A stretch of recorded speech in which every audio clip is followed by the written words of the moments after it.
We are for the regular press briefing on COVID-19 with Dr. Tedros, Dr. Maria Van Kerkhove, and Dr. Mike Ryan. Before I give the floor to Dr. Ryan, just to remind you that we will have audio file from this press briefing immediately available with a couple of links to news that have been issued by different WHO offices, as well as advisories for media briefings that will be held by our regional offices. So you will get that after the briefing. Now I give the floor to Dr. Tedros. Thank you. Thank you, Tariq, and I would like to join Tariq in apologizing for the delay. Good morning, good afternoon, and good evening, wherever you are. As we enter the fourth month since the start of the COVID-19 pandemic, I'm deeply concerned about the rapid escalation and global spread of infection. Over the past 5 weeks, we have witnessed a near exponential growth in the number of new cases, reaching almost every country, territory, and area. The number of deaths has more than doubled in the past week. In the next few days, we will reach 1 million confirmed cases and 50,000 deaths. While relatively lower numbers of confirmed cases have been reported from Africa and from Central and South America, we realized that COVID-19 could have serious social, economic, and political consequences for these regions. It's critical that we ensure these countries are well equipped to detect, test, isolate, and treat cases and identify contacts. I'm encouraged to see that this is occurring in many countries despite limited resources. Many countries are asking people to stay at home and shutting down population movement, which can help to limit transmission of the virus, but can have unintended consequences for the poorest and most vulnerable people. I have called on governments to put in place social welfare measures to ensure vulnerable people have food and other life essentials during this crisis. In India, for example, Prime Minister Modi has announced a $24 billion package, including free food rations for 800 million disadvantaged people, cash transfers to 204 million poor women, and free cooking of gas for 80 million households for the next 3 months. Many developing countries will struggle to implement social welfare programs of this nature. For those countries, debt relief is essential to enable them to take care of their people and avoid economic collapse. This is a call from the WHO, the World Bank, and IMF, debt relief for developing countries. 3 months ago, we knew almost nothing about this virus. Collectively, we have learned an enormous amount, and every day we learn more. WHO is committed to serving all people everywhere with the best evidence to protect their health. WHO develops guidance based on the totality of evidence collected from around the world. Every day, our staff talk to thousands of experts around the world to collect and distill the evidence and experience. We constantly review and update our guidance as we learn more, and we're working to adapt it for specific contexts. For example, we recommend hand washing and physical distancing, but we also recognize this can be a practical challenge for those who lack access to clean water or who live in cramped conditions. Together with UNICEF and the International Federation of the Red Cross, we have published new guidance for improving access to hand washing. The guidance recommends that countries set up hand washing stations at the entrance to public buildings, offices, bus stops, and train stations, and many countries are doing it. We're also working hard with researchers all over the world to generate the evidence about which medicines are most effective for treating COVID-19. There has been an extraordinary response to our call for countries to join the Solidarity Trial, which is comparing 4 drugs and drug combinations. So far, 74 countries have either joined the trial or are in the process of joining. As of this morning, more than 200 patients had been randomly assigned to one of the study arms. Each new patient who joins the trial gets us one step closer to knowing which drugs work. We're also continuing to study the evidence about the use of masks. WHO's priority is that frontline health workers are able to access essential personal protective equipment, including medical masks and respirators. That's why we're continuing to work with governments and manufacturers to step up the production and distribution of personal protective equipment, including masks. There is an ongoing debate about the use of masks at the community level. WHO recommends the use of medical masks for people who are sick and those caring for them. However, in these circumstances, masks are only effective when combined with other protective measures. WHO continues to gather all available evidence and continues to evaluate the potential use of masks more broadly to control COVID-19 transmission at the community level. This is still a very new virus, and we're learning all the time. As the pandemic evolves, so does the evidence, and so does our advice. But what doesn't change is WHO's commitment to protecting the health of all people based on the best science, without fear or favor. I thank you. Thank you very much, Dr. Tedros. We will now open the floor for questions. I will just remind you that we will try to keep one question per person, so we try to get as many as possible. As we were late, we will not be able to stay very long. So let's start first from Italy. Giulio from Rai. Giulio, can you hear us?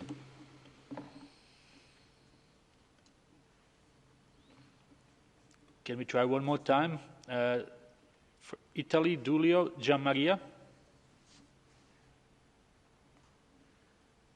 Okay, we don't have a Giulio online. We may try to come back to him. Let's try to Jamil from Brazilian media. Jamil, can you hear us? Yes, can you hear me, Tarek? Yes, Jamil, please go ahead. Perfect. Dr. Tedros, thank you for taking my question. Yesterday, especially, President Bolsonaro has misused your words to justify his policy in Brazil. My question to you, what is your message to the Brazilian people and to the Brazilian leadership? Thank you.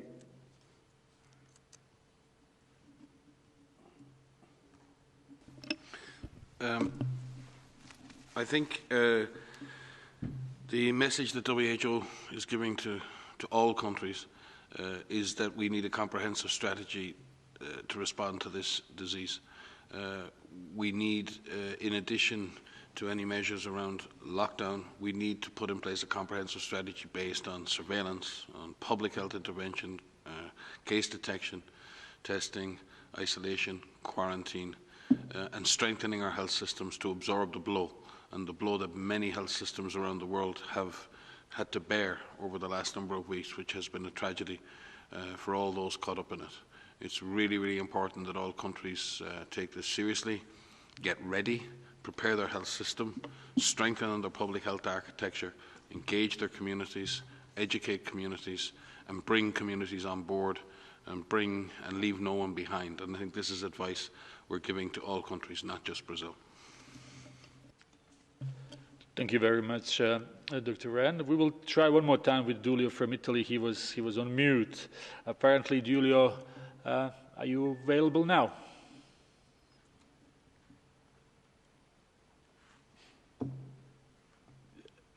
Giulio, Gian Maria, can you unmute yourself? Well, apparently it is not working, so we will move on.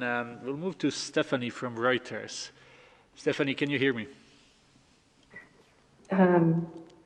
Thank you. Yes, can you hear me? Yes, please, go ahead. Thank you very much. Perhaps a question, a data question, perhaps for Mike.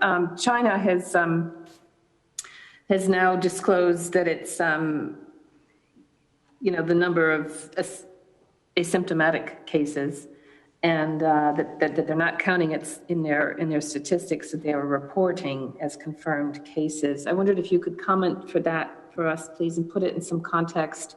Today, for example, they said there were about 130 asymptomatic cases, which they're excluding from their figures. Can you help us understand that? The South China Morning Post has said that, according to classified data, there's 43,000 cases. So how does that tally as a ratio with, 80,000 confirmed cases? And are you getting an accurate reading of the situation, giving you an accurate picture? Thank you.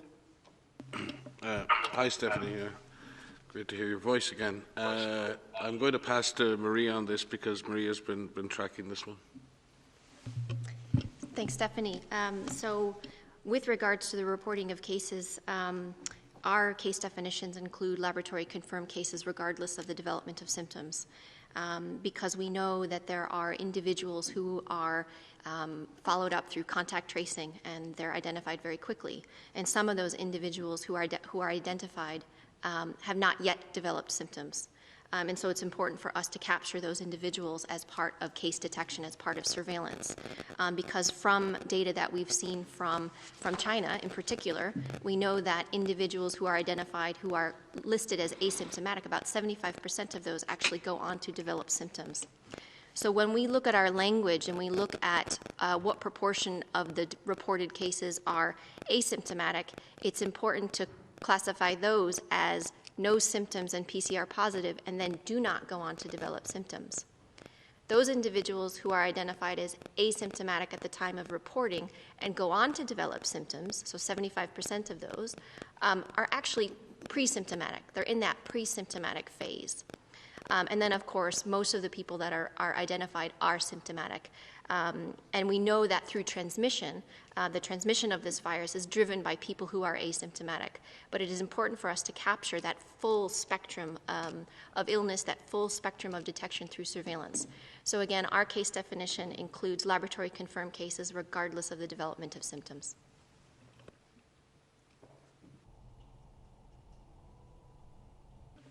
Thank you very much. We will go to Michael, contributor to CNN.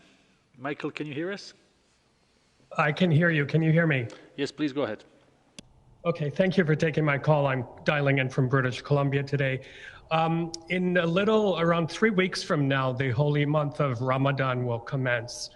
Of course, hundreds of millions of faithful will be partaking in this, breaking their fast, eating together, sharing food. There's the tradition, as you know, of Ramadan tents, where large numbers gather. I know, Director General, as a former UNICEF spokesperson in that region, it's very important to get unambiguous and clear public health messaging out early if behaviors are to be changed in any way. What would be your message right now to religious leaders, to governments in the region in order to prevent a further outbreak during this very special time of the year? Thank you. Yeah, thank you. Thank you so much. In this response and in the fight against this pandemic, the role of political leaders is central. the role of business leaders is very, very important and central too. And the role of religious leaders and community leaders is very, very important. And we're reaching out to government leaders, political leaders, business leaders, religious leaders, and community leaders, and other influencers. It's through those leaders that we can reach out to all communities to take part in the fight. Then having said this, with regard to Ramadan, as you have been following, countries in the Middle East have been doing everything they can to limit the spread of the virus. And we will continue to engage them. And I know that we will have an amicable solution on this one too. We're very close and closely working, and our cooperation so far is very, very successful, and we hope that we'll continue in that spirit. By the way, not only something they're doing for their own region, we're getting a lot of financial support from the Middle East and from the Arab League members. And I would like to use this opportunity actually to thank them, not only for taking serious measures in their respective countries, but for their solidarity to support countries who need support. And the recent pledge, as you remember, is from Saudi Arabia, which I have said a few days ago, and yesterday from Kuwait, a big financial support. And we will keep in touch, we will work with them closely, and I know they will continue to protect their own people, but at the same time support countries and communities who need their support. Thank you very much, Dr. Tedros. We go to Guatemala now, to Grecia Ortiz, Diario de la Hora. Can you please ask your question? Thank you so much. Can you hear me? Yes, please.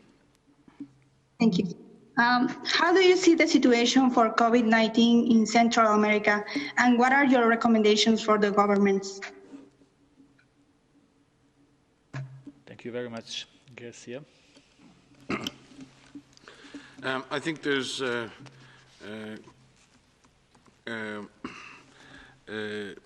the countries of Central America are sort of at the beginning or the upcycle of the epidemic. There are different capacities in different countries and different risks and different threats. There are lots of vulnerable people, migrants and others who are scattered throughout the sub-region, and there are many other communities who may be left behind as well.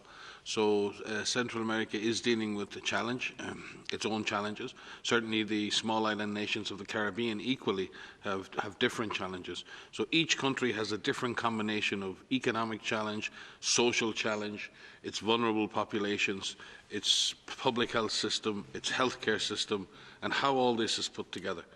And it's really important that each country, and I am glad to report that almost every country in Central and South America now has a national action plan that is being supported by the international community, in many cases by humanitarian partners in the UN system and NGO partners. And some countries do need that external assistance.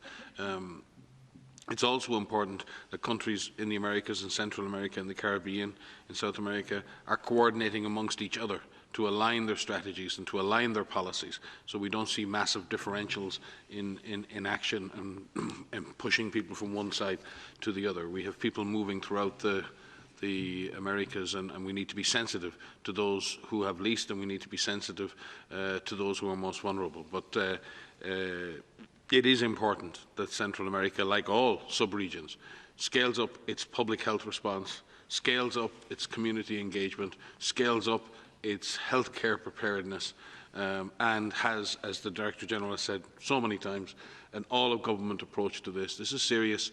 This is a deadly virus. People will get through it, countries will get through it, but we must build the architecture of public health, the architecture of our health system, if we're going to get out of an interminable cycle of economically punishing lockdowns and shutdowns. We must get back to be able to control this virus, live with this virus, develop the vaccines that we need to finally eradicate this virus. So, as I said, the message to Central America is very similar to that to the rest of the world.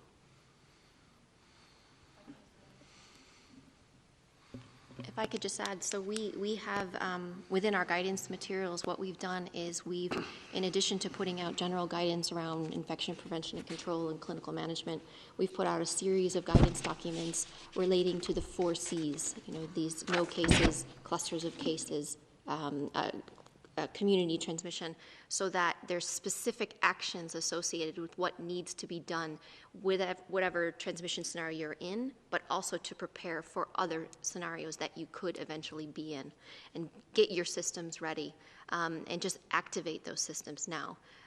We've seen how this virus behaves in a number of countries, and we need to prepare for that may happen in your country. So there's some practical guidance that we have on our website related to clinical operations and getting your hospitals ready, finding locations where you can treat mild patients versus severe patients, readying your workforce so that you can have people who can identify cases and help with case finding and contact tracing, to help find where you can quarantine your contacts. So there's some practical information that's online that's there to help you tailor that approach and what Mike said around this comprehensive measures to get yourselves ready and activate those systems now. Thank you very much. We will try now to connect to Mr. Bujar Vitya from Gazeta.net, that's Kosovo-based outlet. Mr. Bujar, can you hear us? Can you? Yes, please go ahead. Thank you. From February 1st until today, over 20,000 people have entered Kosovo from abroad, mainly Italy, Germany, and Switzerland. The first case was confirmed on March 9. We are now in the 4th week of the epidemic with 112 cases. In 1,300 people have been tested. What is the best recommendation for Kosovo considering these numbers? Do you recommend more tests? Thanks so much.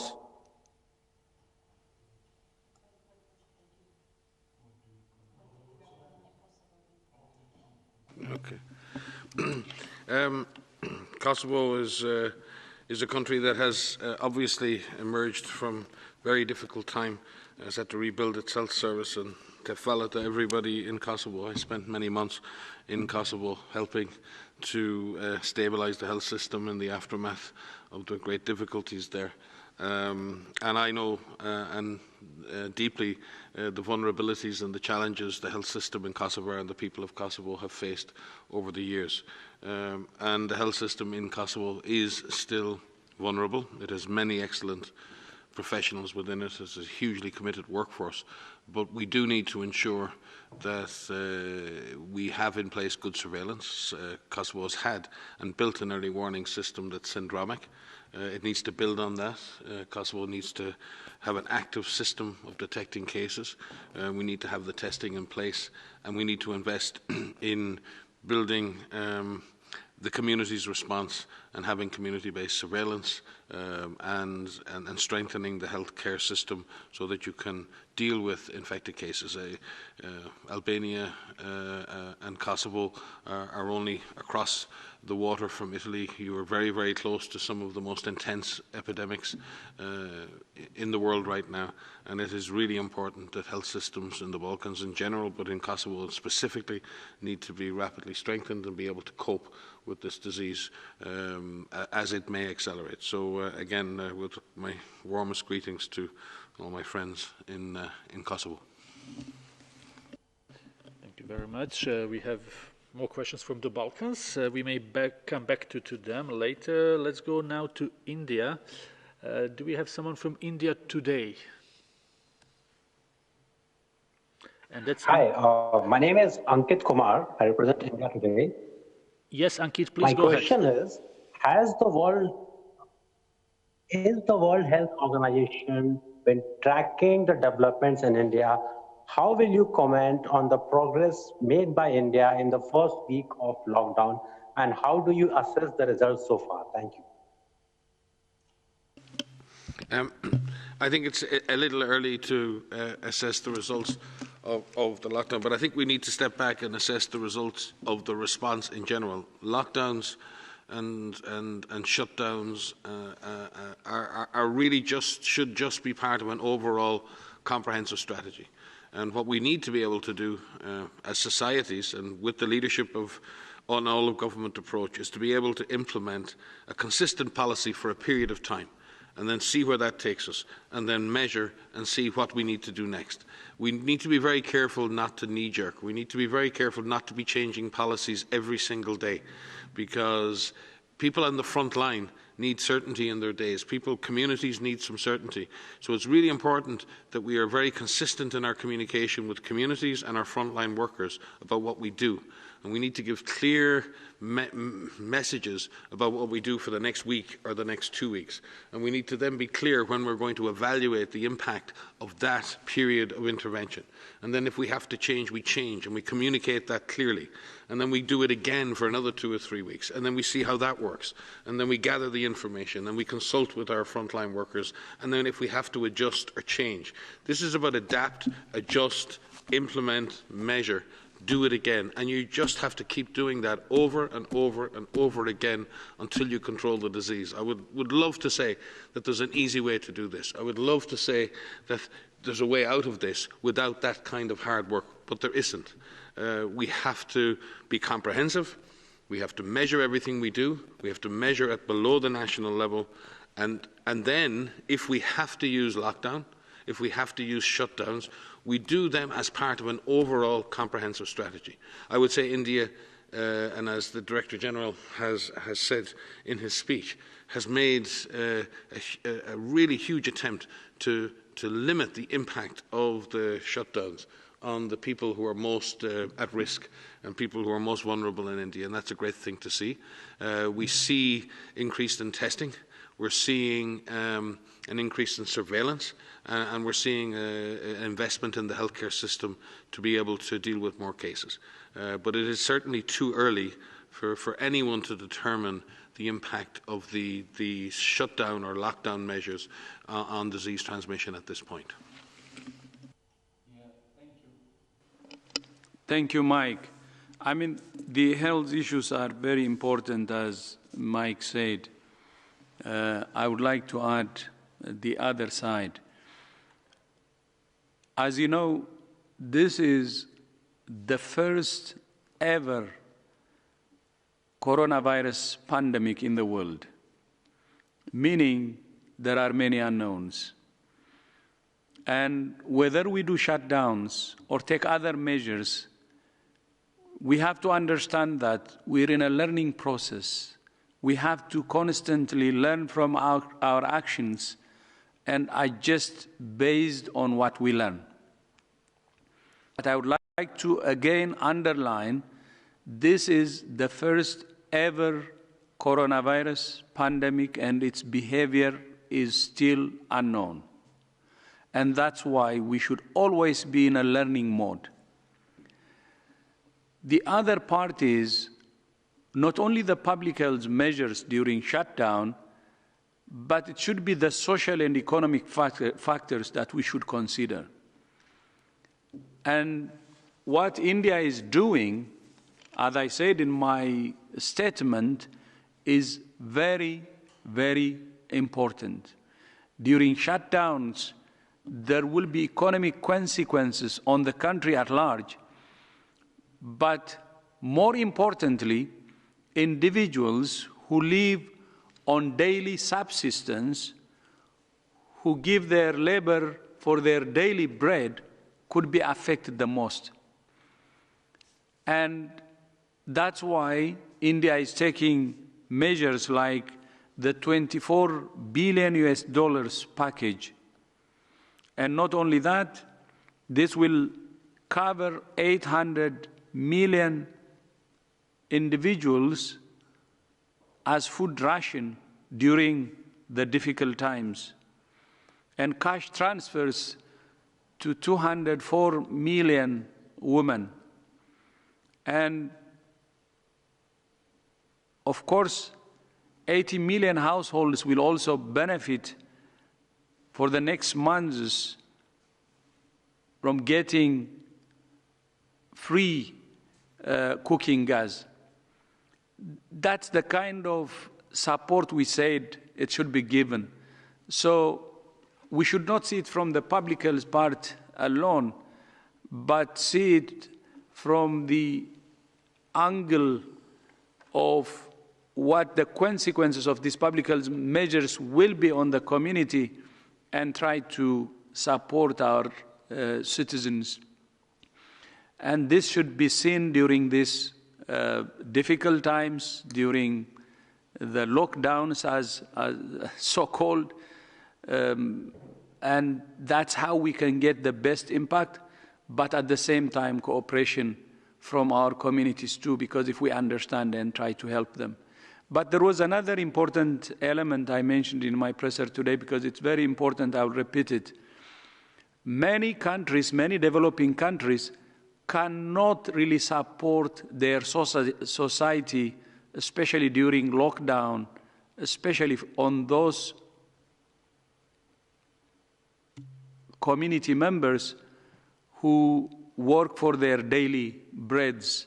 And that's why we called on the international community to have a debt relief to support those countries.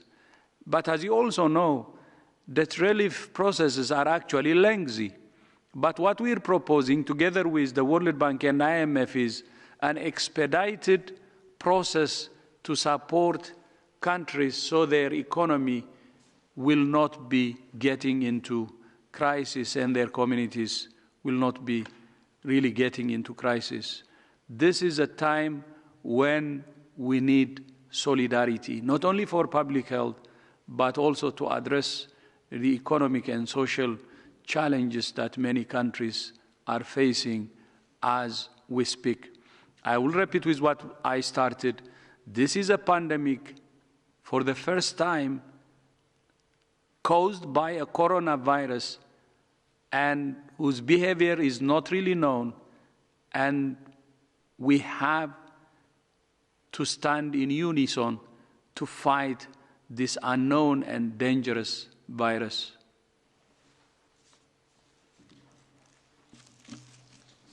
Just wanted to supplement with what Mike and Dr. Tedros has said, and one of the things that we are working very hard on is to systematically assess the response actions that are being taken by countries.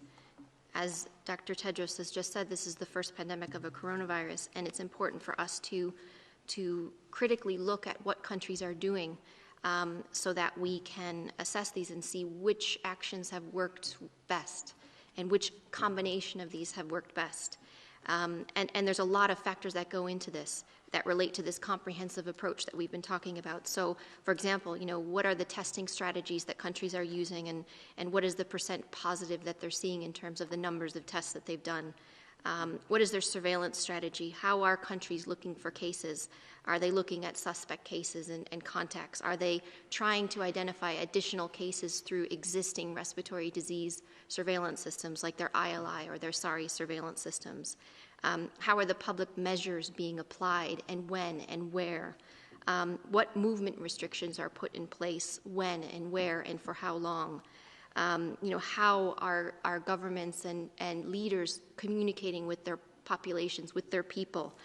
What type of support is being provided to communities? And how are we innovating? And how are we conducting research to learn and feed that back into the response? All of those things need to be done at a national level and at subnational levels to look and see which actions are the most effective. We have evidence from Asia in terms of a number of countries now that have broken this down to subnational levels to look at what has been done where. And what we've been saying about aggressively looking for cases, testing suspect cases, finding contacts, quarantining contacts, isolating patients, and caring for them depending on their severity, those work. But we also need to continually assess what is being done as this pandemic moves across the globe so that we can build up that evidence base to show what works and to make sure that countries have a tailored approach to their response. Thank you very much. From India, we will move to Scotland. Anthony from the Gaudi. Anthony, can you hear us? I can. Can you hear me? Yes, please go ahead. Great. So I'm Anthony Newman from the Gaudi newspaper. Because of the pandemic, millions of students around the world have had to put their studies on hold. Could you elaborate on what the WHO and national governments can do to aid students and educational institutions at this very difficult time? Thank you.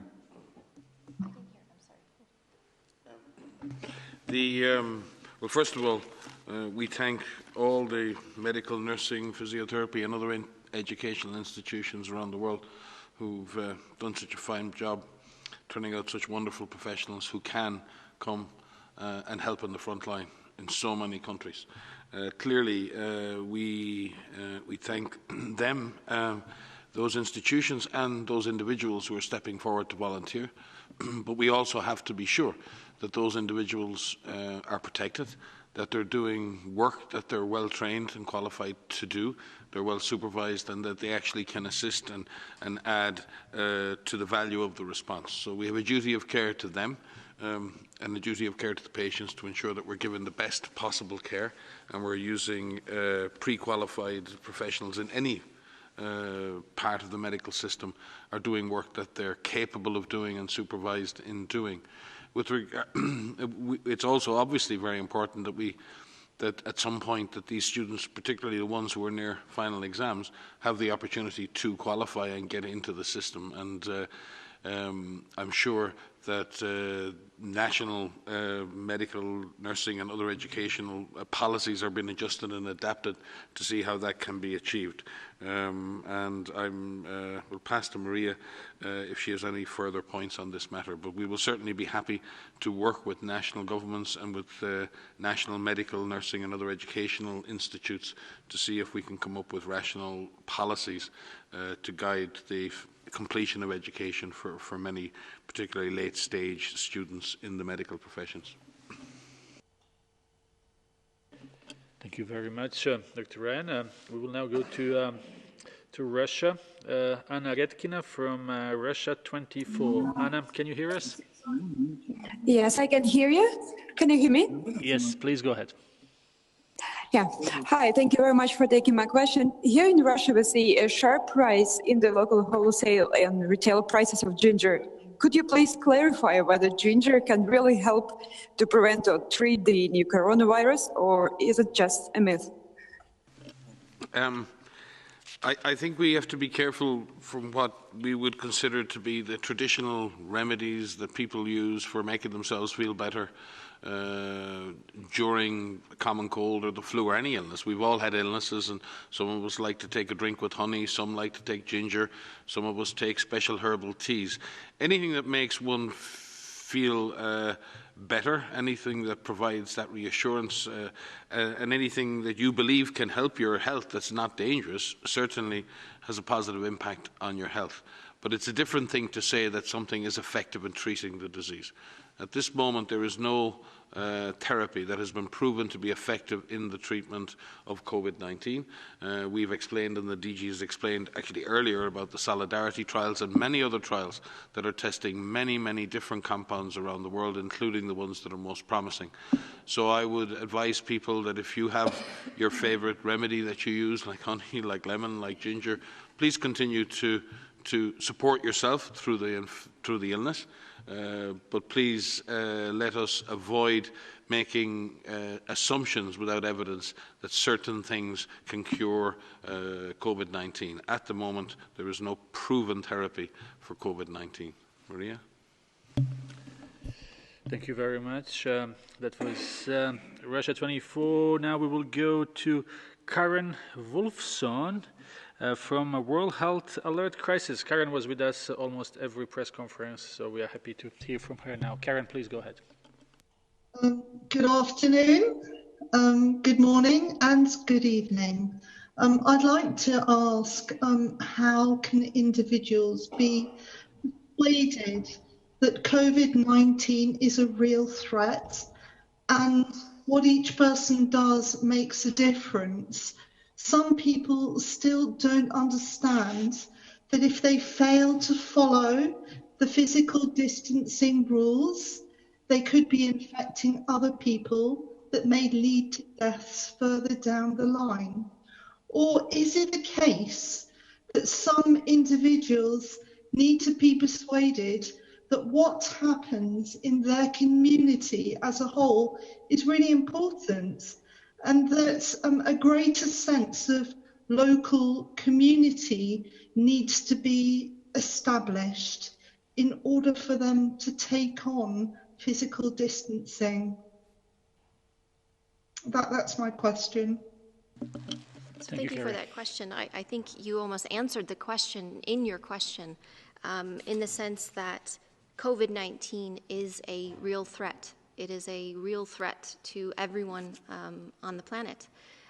It's a new virus, which means everyone is susceptible to infection.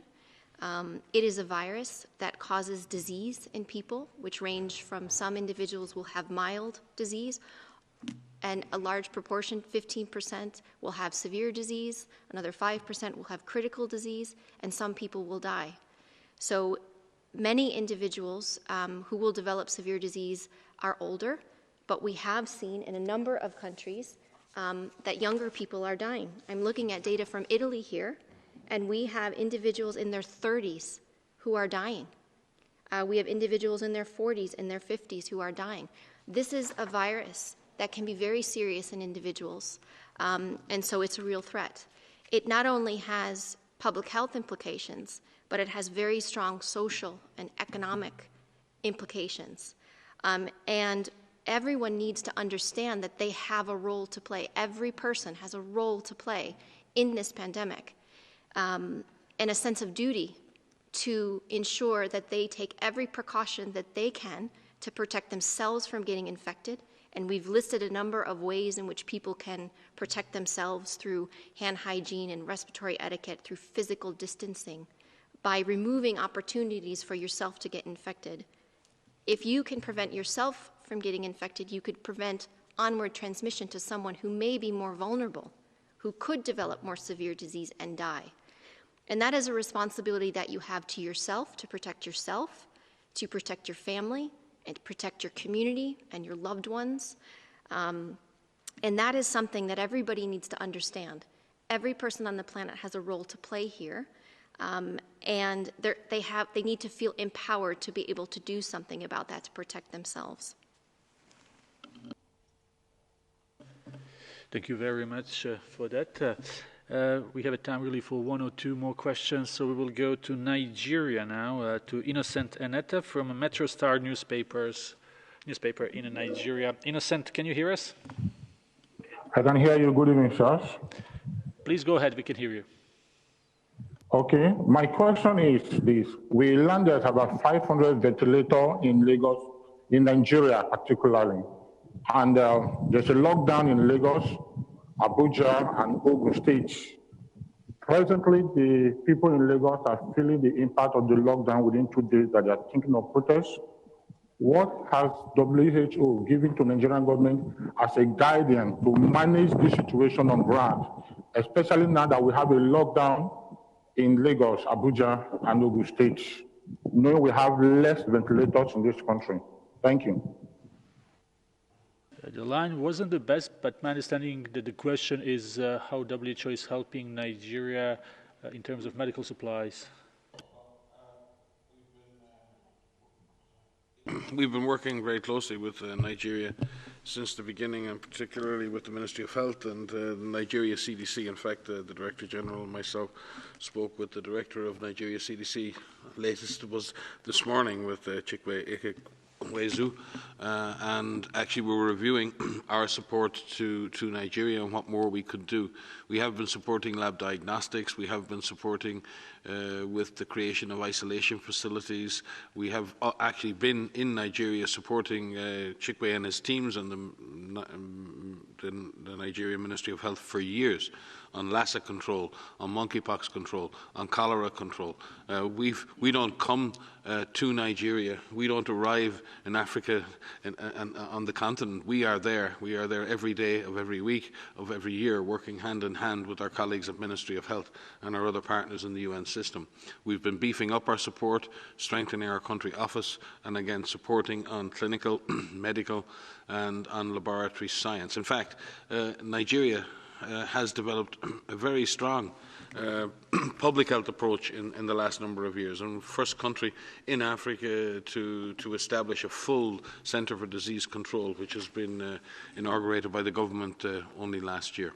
So yes, there are challenges, and there are certainly challenges in a country as big as Nigeria, with the diversity of climate, the diversity of population, the diversity of contexts, from the northern Nigeria all the way through the tropical zones in southern Nigeria to the massive cities of Lagos. So there are challenges, but there are great capacities in Nigeria. We will continue to scale up our support, particularly on laboratory diagnosis, and we spoke with Dr. Chikwe about that this morning. We will continue to ramp up our support around medical protective gear, and certainly Dr. Chikwe was very clear on what he needed more from WHO, and we are determined to deliver that in the interests of the people of Nigeria. Thank you very much. We will go to our last question for tonight, and I will apologize to all those who wanted to ask the question but were not able. We are trying, as you can see, to get questions from as different places, as different outlets as possible. So last question, we go back here to Switzerland, to Laurent from RTS. Laurent, can you hear us, please? Yes, I can hear you. Can you hear me? Yes, please go ahead. Yes, thank you for taking my question. So we've learned that China is now counting asymptomatic cases. In this slide, how can the public trust the previous numbers that have been given by China?